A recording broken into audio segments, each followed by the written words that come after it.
Beyond that year that you're talking about where I signed that contract, I never had a year of comfort.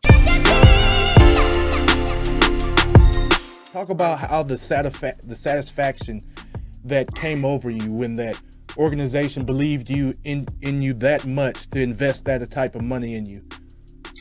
You know, it's interesting, man, because you just never know. It's not a business where you're giving constant feedback, or you have a supervisor that's like, yo, you're doing a bang up job, you're in line for a raise, just keep on doing what you're doing. It's not the kind of situation. Right? So as primarily a backup in Green Bay, I had to perform above and beyond when I got my opportunities on the field. So that's what I did. And yeah, when the off season came after that 2008 season, and my agent started doing the work, I started finding out that, perhaps there are other opportunities. And so, yeah, man, it's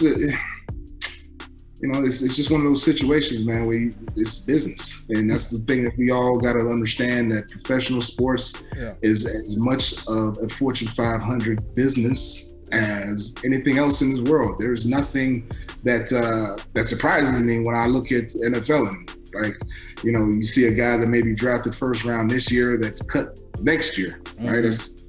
We've seen stories like that. Yeah.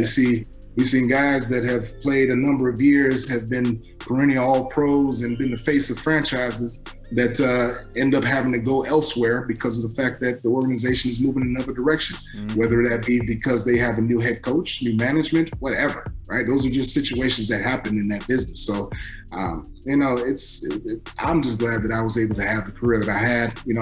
I thank God for being able to do so. It was a grind. There was never, beyond that year that you're talking about where I signed that contract, I never had a year of comfort. There was never a situation where I was like, man, I made it, I'm good.